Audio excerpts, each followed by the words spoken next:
नमस्कार साथियों, बेस्ट ज्ञान चैनल पर मैं बीरम सिंह आप सभी का स्वागत करता हूं। रोज की तरह आज के इस वीडियो में हम देखेंगे मध्य प्रदेश और देश की अब तक की दिन भर की बड़ी खबरों का सारांश। वीडियो में दी गई जानकारी आपको काम की लगे तो प्लीज़ लाइक ज़रूर कर दीजिएगा। इस वीडियो में हम देखेंगे फसल बीमा लिस्ट कैसे देखें, मुआवजा के बारे में बड़ी अपडेट देखेंगे, किसान कल्याण योजना की बात करेंगे, अनलॉक 5 की चर्चा करेंगे, जो नियम कानून नए हैं उनकी बात करेंगे। सबसे पहले याद करते हैं उन दो महान हस्तियों को जिनकी आज जयंती है। जी हाँ दोस्तों, महात्मा गांधी और लाल बहादुर शास्त्री की जयंती आज है। महात्मा गांधी के बारे में कौन नहीं जानता, राष्ट्रपिता है। 2 अक्टूबर 1869 को इनका जन्म हुआ था। इनका वक्तव्य है जो कि आज भी प्रासंगिक है। आपको मानवता में विश्वास नहीं खोना चाहिए। मानवता एक महासागर की तरह है। अगर सागर की कुछ बूंदें गंदी है तो इसका मतलब यह नहीं कि पूरा सागर गंदा हो जाएगा।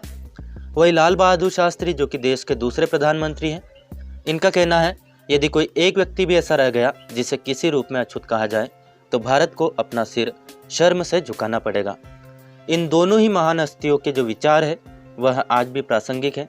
जिस प्रकार उत्तर प्रदेश के हाथरस में घटना घटित हुई है, एक बार फिर भारत की जातीय व्यवस्था को इसने देश के सामने और दुनिया के सामने उजागर किया है।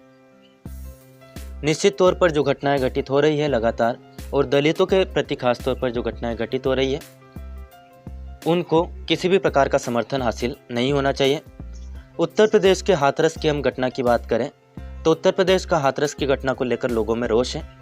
निशाने पर प्रदेश की योगी सरकार है, लेकिन इस बीच मामले को लेकर पुलिस महकमे को आरोपी बनाते हुए बीजेपी विधायक नंदकिशोर गुर्जर ने यूपी की राज्यपाल आनंदीबेन पटेल को पत्र लिखा है। पत्र में विधायक ने पुलिस उच्चाधिकारियों पर विभिन्न राजनीतिक दलों से साठगांठ कर बीजेपी और योगी सरकार की छवि को धूमिल करने का आरोप लगाया है। पुलिस ने न केवल सनातन परंपरा के खिलाफ जाकर मृत रेप सर्वाइवर का सूर्यास्त के बाद अंतिम संस्कार कराया, बल्कि उसके परिजन को अंतिम क्रियाकर्म करने, तिलांजलि देने और मृतका की अर्थी को कंधा देने के मौलिक अधिकार तक को छीन लिया था। तो निश्चित तौर पर यह जो घटना है दुर्भाग्यपूर्ण है। आगे भी इस बारे में हम बात करेंगे, लेकिन मध्य प्रदेश के जो निवासी हैं या फिर मध्य प्रदेश में जो यात्रा करने वाले लोग हैं सभी के लिए अच्छी खुशखबरी है। Bhind Ratlam express train, special express train चलेगी 3 अक्टूबर से। गुना, रुठियाई, ब्यावरा, राजगढ़, मक्सी, उज्जैन, देवास, इंदौर, फतेहाबाद, रतलाम पहुंचेगी। वापसी में इंदौर से शाम 7:35 पर, शिवपुरी आएगी सुबह 4:48 पर। तो यह जो ट्रेन है इसके बारे में और जानकारी हम देखें तो Bhind Ratlam special express train चलेगी 3 अक्टूबर से। मंगलवार, शुक्रवार, शनिवार को गुजरेगी शिवपुरी से होकर। ग्वालियर से शाम 7:30 बजे चलकर शिवपुरी आएगी 9:36 पर। 2 मिनट ब्रेक के बाद होगी रतलाम रवाना। मुख्य निर्वाचन पदाधिकारी श्रीमती वीरा राणा ने प्रदेश के 28 विधानसभा क्षेत्रों में होने वाले उपनिर्वाचन को लेकर मान्यता प्राप्त राजनीतिक दलों के साथ बैठक की। श्रीमती राणा ने बताया कि उपनिर्वाचन की घोषणा के साथ ही आदर्श आचार संहिता प्रभावी हो गई है।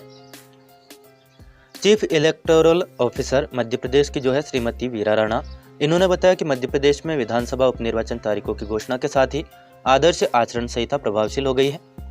आदर्श आचरण संहिता के सभी प्रावधान संबंधित जिलों, विधानसभा क्षेत्रों और राजनीतिक दलों, उनके अभ्यर्थियों और सरकार पर लागू होंगे। आदर्श आचरण संहिता 7 जिलों ग्वालियर, मुरैना, सागर, इंदौर, बुरहानपुर, खंडवा, देवास, यहाँ पर नगर पालिका निगम है, वहाँ केवल उसी विधानसभा क्षेत्र में प्रभावशील रहेगी। शेष 12 जिलों अनूपपुर, छतरपुर, रायसेन, मंदसौर, गुना, अशोकनगर, शिवपुरी, भिंड, दतिया, धार, आगरमालवा और राजगढ़ में पूर्ण रूप से आदर्श आचरण संहिता प्रभावशील रहेगी। इन दिशा निर्देशों का उल्लंघन करने पर कड़ी कार्रवाई की जाएगी। मुख्य निर्वाचन पदाधिकारी कार्यालय में प्रदेश के 28 विधानसभा क्षेत्रों में होने वाले उपचुनाव के लिए मान्यता प्राप्त राजनीतिक दलों की बैठक आयोजित की गई। बैठक में मुख्य निर्वाचन पदाधिकारी श्रीमती वीरा राणा ने उपचुनाव 2020 के कार्यक्रम की जानकारी देते हुए कहा कि उप निर्वाचन की अधिसूचना 9 अक्टूबर को प्रकाशित होगी। नाम निर्देशन पत्र जमा करने की अंतिम तिथि 16 अक्टूबर है। नाम निर्देशन पत्रों की समीक्षा 17 अक्टूबर को की जाएगी। नाम निर्देशन पत्रों की वापसी 19 अक्टूबर को होगी। मतदान होगा 3 नवंबर को और मतगणना होगी 10 नवंबर को। विधानसभा उपनिर्वाचन 2020 में 28 विधानसभा क्षेत्रों में कुल 63,69,830 मतदाता है, जिनमें 33,73,070 पुरुष मतदाता है और 29,77,808 महिला मतदाता है। 198 तृतीय लिंग मतदाता दर्ज है। सर्विस मतदाता 18,754 है, जिनमें 18,378 पुरुष हैं और 376 महिला मतदाता हैं। बैठक में बताया गया कि फॉर्म 6, 7, 8 और 8 का प्राप्त करने की अंतिम तिथि 6 अक्टूबर 2020 निश्चित की गई है। इन फार्मों के निराकरण की अंतिम तिथि है 13 अक्टूबर। मतदाता सूची का मुद्रण होगा 16 अक्टूबर तक तथा वोटर स्लिप का वितरण होगा 23 अक्टूबर से लेकर 28 अक्टूबर तक। मुख्य निर्वाचन पदाधिकारी ने बताया कि मतदान को संपन्न कराने के लिए लगभग 56,000 मतदान कर्मी नियुक्त किए गए हैं। बैठक में समस्त मान्यता प्राप्त राजनीतिक दलों से अपेक्षा की गई कि कोविड-19 के संबंध में आयोग द्वारा जारी दिशा निर्देशों का पालन सुनिश्चित करें। नामांकन जमा करने के लिए निर्धारित संख्या में उम्मीदवार के साथ 2 ही व्यक्ति तक संख्या और नामांकन के प्रयोजन के लिए वाहनों की संख्या 2 तक ही सीमित रखें। ऐसे अभ्यर्थी जिनका आपराधिक प्रकरण दर्ज है, उनकी जानकारी के संबंध में आयोग के निर्देशों का पालन सुनिश्चित करें। घर घर अभियान के दौरान उम्मीदवार सहित कुल 5 व्यक्ति तक ही संख्या सीमित रखें। रोड शो में वाहनों के काफिले को 5 वाहनों तक सीमित करें, इसमें सुरक्षा वाहन सम्मिलित नहीं रहेंगे। बैठक में मान्यता प्राप्त राजनीतिक दलों के प्रतिनिधियों ने अपने सुझाव रखे। बैठक में Bharatiya Janata party, Indian national Congress, Bahujan Samaj party, communist party of India के प्रतिनिधि उपस्थित थे। कोविड-19 के संबंध में भारत सरकार द्वारा जारी अनलॉक 5 के निर्देशों का पालन के आदेश जारी हो गए हैं। मध्य प्रदेश के अपर मुख्य सचिव गृह श्री राजेश राजौरा ने सभी कलेक्टर्स को कोरोना वायरस संक्रमण की रोकथाम और बचाव के लिए गृह सचिव भारत सरकार द्वारा अनलॉक 5 के संबंध में जारी दिशा निर्देशों का पालन सुनिश्चित करने के निर्देश जारी किए हैं। भारत सरकार द्वारा जारी दिशा निर्देश सभी कलेक्टर्स को भेजे गए हैं। केंद्रीय गृह सचिव द्वारा जारी नए दिशा निर्देशों के अनुसार कंटेनमेंट जोन के बाहर के क्षेत्रों में 15 अक्टूबर 2020 से सिनेमा, थिएटर, मल्टीप्लेक्स को फिर से खोलने की अनुमति होगी, जिनमें दर्शकों के बैठने की क्षमता अधिकतम 50% तक होगी। कंपनियों के स्तर पर आयोजित होने वाली बिजनेस टू बिजनेस प्रदर्शनियों, स्विमिंग पूल, मनोरंजन पार्कों और इसी तरह के अन्य स्थानों को भी पुनः खोलने की अनुमति दी जाएगी, जिसके लिए स्वास्थ्य और परिवार कल्याण मंत्रालय द्वारा SOP यानी कि स्पेशल ऑपरेशन प्रोटोकॉल जारी की जाएगी। स्कूल, कॉलेज, शिक्षा संस्थान और कोचिंग संस्थान को खोलने से संबंधित दिशा निर्देशों की बात करें तो स्कूलों और कोचिंग संस्थानों को फिर से खोलने के लिए राज्यों या केंद्र शासित प्रदेशों की सरकारों को 15 अक्टूबर 2020 के बाद क्रमबद्ध तरीके से निर्णय लेने के लिए छूट दी गई है। ऑनलाइन या डिस्टेंस लर्निंग शिक्षण का पसंदीदा तरीका बना रहेगा और इसे मोटिवेट किया जाएगा। हालांकि ऐसे शोध विद्यार्थियों और विज्ञान एवं प्रौद्योगिकी विषय में स्नातकोत्तर छात्रों जिन्हें प्रयोगशाला या प्रायोगिक कार्यों की आवश्यकता होती है, उनके लिए ही उच्च शिक्षा संस्थानों को 15 अक्टूबर 2020 से इस प्रकार खोलने की अनुमति होगी। लोगों के इकट्ठा होने से संबंधित नियमों की बात करें तो कंटेनमेंट जोन के बाहर वाले क्षेत्रों में किसी भी सामाजिक, अकादमिक, खेल, मनोरंजन, सांस्कृतिक, धार्मिक या राजनीतिक गतिविधियों के आयोजनों के लिए 100 व्यक्तियों के साथ आयोजन की अनुमति पहले ही दी जा चुकी है। अब राज्य और केंद्र शासित प्रदेशों की सरकारों को कंटेनमेंट जोन के बाहर 15 अक्टूबर के बाद से 100 व्यक्तियों से ज़्यादा संख्या के साथ ऐसे आयोजनों की निश्चित शर्तों के साथ अनुमति देने की रियायत दी जा रही है। बंद परिसरों में 100 व्यक्तियों के साथ कार्यक्रम का आयोजन किया जा सकता है, बशर्ते कि हाल में उपस्थित लोगों की संख्या कुल क्षमता से 50% से अधिक न हो। चेहरे पर मास्क पहनना और सामाजिक दूरी के नियमों का पालन करना, थर्मल स्कैनिंग और हाथ धोने के लिए हैंड वॉश या सैनिटाइजर का प्रबंध अनिवार्य रूप से किया जाए। खुले स्थानों में मैदान या परिसर के आकार को ध्यान में रखते हुए सामाजिक दूरी, चेहरे पर मास्क, थर्मल स्कैनिंग और हैंड वॉश व सैनिटाइजर की उपलब्धता के साथ कड़ी निगरानी के बीच अनुमति दी जा सकती है। 31 अक्टूबर 2020 तक कंटेनमेंट जोन में लॉकडाउन का पालन कठोरता के साथ किया जाएगा। कंटेनमेंट जोनों के अंदर सख्त परिधि नियंत्रण को जारी रखा जाएगा और केवल आवश्यक गतिविधियों को ही अनुमति दी जाएगी। राज्य या केंद्र शासित प्रदेश की सरकारें केंद्र सरकार के साथ पूर्व परामर्श किए बिना कंटेनमेंट जोनों के बाहर किसी प्रकार की स्थानीय लॉकडाउन लागू नहीं करेगी। जिला, राज्य, उपमंडल, शहर या गांव स्तर पर अब लॉकडाउन नहीं किया जा सकेगा। अति संवेदनशील व्यक्तियों के लिए सुरक्षा की बात करें तो अति संवेदनशील व्यक्तियों अर्थात 65 वर्ष की उम्र से अधिक आयु के व्यक्तियों, पहले से ही अन्य रोगों से ग्रसित व्यक्तियों, गर्भवती महिलाओं तथा 10 वर्ष की उम्र से कम आयु वाले बच्चों को अनिवार्य आवश्यकताओं एवं स्वास्थ्य प्रयोजनों के अलावा घर पर ही रहने का परामर्श दिया गया है। शांति व कानून व्यवस्था बनाए रखने के लिए प्रतिनियुक्ति पर सौंपा पुलिस अधिकारियों को। राज्य शासन ने विधानसभा उपनिर्वाचन 2020 के लिए पुलिस महानिदेशक मध्य प्रदेश व उनके अधीनस्थ निर्वाचन कार्य से जुड़े पुलिस मुख्यालय के अधिकारीगण सहित चुनाव के लिए रिक्त विधानसभा क्षेत्रों से संबंधित संभाग व जिलों के पुलिस अधिकारियों को शांति और कानून व्यवस्था बनाए रखने के लिए भारत निर्वाचन आयोग को प्रतिनियुक्ति पर सौंपने की अधिसूचना जारी की है।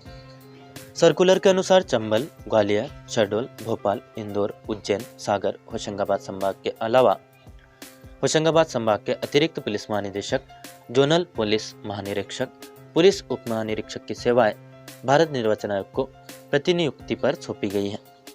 विधानसभा उपनिर्वाचन 2020 के अंतर्गत चुनाव के लिए रिक्त 28 विधानसभा क्षेत्रों से संबंधित 19 जिलों भिंड, मुरैना, ग्वालियर, दतिया, शिवपुरी, गुना, अशोकनगर, सागर, छतरपुर, अनूपपुर, रायसेन, राजगढ़, आगरमालवा, देवास, खंडवा, बुरहानपुर, धार, इंदौर, मंदसौर व उनके अधीनस्थ पुलिस अधिकारी भी विधानसभा उपनिर्वाचन के दौरान शांति एवं कानून व्यवस्था बनाए रखने के लिए भारत निर्वाचन आयोग की प्रतिनियुक्ति पर होंगे। इन सभी अधिकारियों को लोक प्रतिनिधित्व अधिनियम 1951 की धारा 28 क के लिए नामांकित अधिकारी माना जाएगा। भारत निर्वाचन आयोग द्वारा घोषित कार्यक्रम के अनुसार विधानसभा उपनिर्वाचन 2020 के तहत प्रदेश के जिन विधानसभा क्षेत्रों में निर्वाचन कराए जा रहे हैं उनमें मुरैना जिले में 5 विधानसभा क्षेत्र, जोरा, सुमावली, मुरैना और दिमनी व अम्बाह, भिंड जिले में 2 क्षेत्र, मेहगांव और गोहद, ग्वालियर जिले में 3 विधानसभा क्षेत्र, ग्वालियर 15, ग्वालियर 16 पूर्व व 19 डबरा, शिवपुरी जिले में 2 विधानसभा क्षेत्र, करेरा और पोहरी, अशोकनगर जिले में 2 विधानसभा क्षेत्र, अशोकनगर और मुंगावली में चुनाव कराए जा रहे हैं। इसके अलावा दतिया जिले की भांडेर, गुना जिले की बमोरी, सागर की सुरखी, छतरपुर की मलहरा, अनूपपुर जिले की अनूपपुर, रायसेन जिले की सांची, राजगढ़ जिले की ब्यावरा, आगरमालवा जिले की आगर, देवास जिले की हाटपिपलिया, खंडवा जिले की मानदाता, बुरहानपुर जिले की नेपानगर, धार जिले की बदनावर, इंदौर जिले की सावेर, मंदसौर जिले की सुवासरा विधानसभा क्षेत्र में भी चुनाव कराए जा रहे हैं। थाना शाहपुरा के अंतर्गत 2 वर्षीय बच्ची की सनसनीखेज जघन्य अंधी हत्या और लैंगिक हमले का आज खुलासा हुआ, जिसके दोनों आरोपी शुभम मल्लाह और सोनू ठाकुर को गिरफ्तार कर लिया गया है। मामले को चिन्हित कर न्यायालय से शीघ्र सजा दिलाने का पूर्ण प्रयास किया जाएगा। यह जानकारी दी है ट्विटर के जरिए एसपी जबलपुर ने। नीमच में बड़ा हादसा हो गया, मजदूर मलबे में दबे, एक की मौत हो गई, दूसरा बेसुध। घटना नीमच महू रोड स्थित नाका नंबर 7 की है। यहाँ रिलायंस जियो मोबाइल केबल डालने का कार्य चल रहा था। गड्ढे में खुदाई के दौरान 2 मजदूर रेत के अंदर दब गए, जिसके बाद आसपास के रहवासियों ने पुलिस को सूचना दी। पुलिस ने मौके पर पहुंचकर जेसीबी को बुलाकर रेस्क्यू कार्य शुरू किया। बड़ी मशक्कत के बाद मजदूरों को गड्ढे से निकाला जा सका। ट्रैफिक के कुछ नियम बदल गए हैं, जिससे लोगों को राहत मिलेगी। वाहन चालकों को ट्रैफिक पुलिस के खौफ से बचाने और डिजिटाइजेशन की तरफ बढ़ाते हुए ministry of road transport and highways ने आज से मोटर वाहन नियमों में बदलाव किया है। सेंट्रल मोटर व्हीकल रूल्स 1989 में बदलाव किया गया है। नए नियम के तहत आपको अपने driving licence, registration card, permit, PUC या अन्य दस्तावेजों की हार्ड कॉपी अपने पास रखने की जरूरत नहीं रहेगी, लेकिन आपको इन डॉक्यूमेंट की डिजिटल कॉपी अपने स्मार्टफोन पर एम परिवहन ऐप पर या फिर डिजी लॉकर ऐप में रखनी होगी। मध्य प्रदेश में कोरोना वायरस की स्थिति पर नजर डालें तो पिछले 24 घंटे के दौरान इंदौर में 469 केस बढ़े, 7 लोगों की मौत हुई, 526 लोग स्वस्थ हुए, 4533 एक्टिव केस कोरोना के यहाँ पर बचे हुए हैं। अभी तक इंदौर जिले में 469 कोरोना के केस बढ़े, 24,475 पॉजिटिव मामले अभी तक सामने आए, 572 लोगों की मौत हुई, 19,370 लोग स्वस्थ हुए हैं। इसी प्रकार आपके ज़िले की लिस्ट भी यहाँ पर दी हुई है, आसानी से आप देख सकते हैं। जो भी आपका ज़िला हो, जिसके बारे में भी आप इंटरेस्टेड हो। 1 अक्टूबर को कोरोना की कुल 28,631 जाँच हुई। इनमें से 2,041 पॉजिटिव रिपोर्ट आई, 26,590 नेगेटिव रिपोर्ट आई, 148 सैंपल रिजेक्ट हो गए। कुल रिपोर्ट जो प्राप्त हुई है उसके हिसाब से 100 में से 7 लोग कोरोना पॉजिटिव निकल रहे हैं। महात्मा गांधी का कथन है, it is health that is real wealth, not pieces of gold and silver, यानी कि वास्तव में जो धन है वह है हमारा स्वास्थ्य, न कि सोने चांदी के सिक्के। गांधी जयंती के अवसर पर यह बात भी निश्चित तौर पर प्रासंगिक है। कोरोना वायरस के लिए जिस प्रकार जागरूकता का काम लगातार चल रहा है, उसे देखते हुए जरूरी है कि हम ध्यान रखें अपने स्वास्थ्य का। Get your child dewormed during national deworming programme this August to अक्टूबर।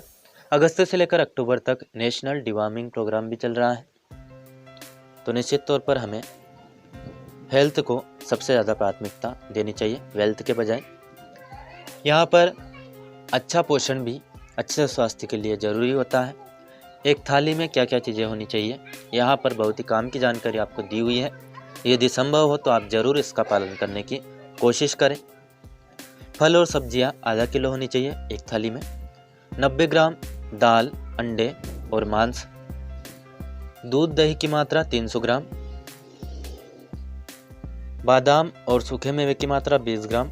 तेल और घी की मात्रा होनी चाहिए 27 ग्राम और अनाज की मात्रा होनी चाहिए 270 ग्राम। प्रधानमंत्री नरेंद्र मोदी जी को मुख्यमंत्री शिवराज सिंह चौहान ने मध्य प्रदेश में चलाई जा रही विभिन्न योजनाओं की जानकारी दी। प्रदेश में अतिवृष्टि के कारण फसलों को काफ़ी नुकसान हुआ है। इस आपदा से निपटने के लिए उनसे राष्ट्रीय आपदा राहत कोष से 3646 करोड़ की सहायता राशि शीघ्र प्रदान करने का अनुरोध किया गया है। तो मुआवजे के लिए 3646 करोड़ रुपए मोदी जी से शिवराज जी ने मांगे हैं। देखते हैं कब तक मिल पाते हैं। प्रधानमंत्री जी के मार्गदर्शन में हम कोविड-19 से जनता को बचाने के लिए लगातार प्रयासरत हैं। प्रधानमंत्री जी से इसके प्रबंधन के लिए 291 करोड़ के व्यय की राज्य आपदा प्रतिक्रिया कोष के लिए आरक्षित 485 करोड़ की राशि से करने की अनुमति देने का भी मुख्यमंत्री ने आग्रह किया। भारत के उपराष्ट्रपति कोरोना पॉजिटिव पाए गए हैं। ट्वीट करके वाइस प्रेसिडेंट ऑफ इंडिया ने इस बात की जानकारी दी। रूटीन कोविड-19 टेस्ट जो किया गया उसमें कोरोना पॉजिटिव पाए गए हैं उपराष्ट्रपति एम वेंकैया नायडू। हालांकि वे लक्षण उनमें दिखाई नहीं दे रहे हैं और उनकी स्वास्थ्य जो है वह अच्छा है। मध्य प्रदेश के पूर्व मुख्यमंत्री और कांग्रेस अध्यक्ष कमलनाथ 3 अक्टूबर को हाटपिपलिया दौरे पर रहेंगे और चुनावी सभा को संबोधित करेंगे। दोस्तों, फसल बीमा की बात करें तो 30 से ज़्यादा तहसील और जिलों की लिस्ट मैंने इस वीडियो के डिस्क्रिप्शन में जो लिंक दी हुई है वहाँ से आप डाउनलोड कर सकते हैं। आपको बता दें, किसी भी सरकारी साइट पर या निजी साइट पर या अन्य जगह पर लिस्ट उपलब्ध नहीं है, जहाँ की मैं आपको लिंक प्रोवाइड कर दूँ। मैंने अपने सूत्रों के माध्यम से और सोशल मीडिया के माध्यम से यह लिस्ट हासिल की है और गूगल ड्राइव की जो लिंक है वह इस वीडियो के डिस्क्रिप्शन में दी हुई है। वहाँ से आप जो अवेलेबल लिस्ट है वह डाउनलोड कर सकते हैं। Agriculture insurance company Madhya Pradesh के 22 जिलों में फसल बीमा की सुविधा प्रदान करती है। ये जिले हैं राजगढ़, भोपाल, विदिशा, रायसेन, गुना, अशोकनगर, शिवपुरी, दतिया, श्योपुर कला, ग्वालियर, भिंड और मुरैना, सागर, दमोह, सतना, छतरपुर, रीवा, निवाड़ी, टीकमगढ़, पन्ना, सीधी और सिंगरौली। फसल में हुए नुकसान की सूचना देने के लिए व्हाट्सएप नंबर इस कंपनी के हैं 9654458805। इस पर आप सूचना दे सकते हैं। दोस्तों, बात करें उत्तर प्रदेश में हुई घटना की, तो नाबालिग आंचल पुत्री मुकेश हरिजन उम्र करीब 14 वर्ष की हत्या अज्ञात व्यक्तियों द्वारा ईंट पत्थर कर दी गई। थाना गोपीगंज पुलिस द्वारा घटना के संबंध में हत्या का अभियोग पंजीकृत किया गया है। इस हत्या की घटना के संबंध में पुलिस अधीक्षक ने यह जानकारी दी है। इससे पहले हाथरस, बलरामपुर में भी दलित लड़कियों के साथ बलात्कार और हत्या के मामलों ने पुलिस और कानून पर सवालिया निशान लगा दिए हैं। हाथरस में जबरन दलित लड़की की लाश को जला देने से भी यूपी पुलिस और सरकार की किरकिरी हो रही है। विपक्ष ने भी यूपी सरकार पर धावा बोल दिया है। बलरामपुर में क्या हुआ उसकी बात करें तो थाना कोतवाली गेसड़ी में 29 सितंबर को घटित घटना में हत्या और सामूहिक दुष्कर्म का अभियोग मृतका के भाई की लिखित तहरीर पर पंजीकृत कर लिया गया है। मृतका के भाई द्वारा नामजद किए गए दोनों अभियुक्त शाहिद व साहिल को बलरामपुर पुलिस द्वारा गिरफ्तार कर जेल भेज दिया गया है। मृतका के हाथ पैर तोड़ने वाली सूचना असत्य बताई गई है। पोस्टमार्टम में इसकी पुष्टि नहीं हुई है। अभियोग की योजना का अतिशीघ्र निस्तारण करवाकर दोषियों को शीघ्र सजा दिलवाने के लिए फास्ट ट्रैक कोर्ट में ट्रायल करवाने के लिए अग्रिम विधिक कार्रवाई की जा रही है। पीड़िता के परिजनों को जिलाधिकारी व पुलिस अधीक्षक बलरामपुर द्वारा देवीपाटन मंदिर तुलसीपुर के महंत श्री मिथिलेश नाथ योगी जी के साथ पीड़ित परिवार के घर जाकर 6,18,750 रुपए की मुआवजा राशि का अनुमति पत्र प्रदान किया गया है। इन्हीं सभी घटनाओं का विरोध करते हुए हाथरस जा रहे थे राहुल गांधी। पुलिस के साथ इनकी झड़प हो गई, या फिर यूँ कहें कि थोड़ी बहुत धक्का मुक्की हो गई, और धक्का मुक्कियों के दौरान झाड़ियों में गिर गए राहुल गांधी। प्रियंका गांधी भी इनके साथ थी, कुछ चोट भी इनको आई है। गौतम बुद्ध नगर के मीडिया सेल ने जानकारी दी है कि राहुल गांधी के खिलाफ एफआईआर दर्ज की गई है। इसके अलावा इनके साथ में लोग थे, उनके खिलाफ भी एफआईआर दर्ज की गई है।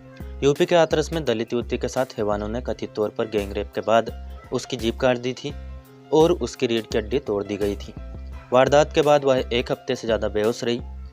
हालत खराब होने के बाद किशोरी को एम्स दिल्ली ले जाया गया था, जहां मंगलवार की सुबह लगभग 4 बजे उसने दम तोड़ दिया। थाना इकोटेक पर राहुल गांधी, प्रियंका गांधी सहित 153 नामजद और 50 अन्य लोगों के विरुद्ध अपराध 155/2020 धारा 188, 269, 270 आईपीसी व 3 महामारी एक्ट पंजीकृत किया गया है।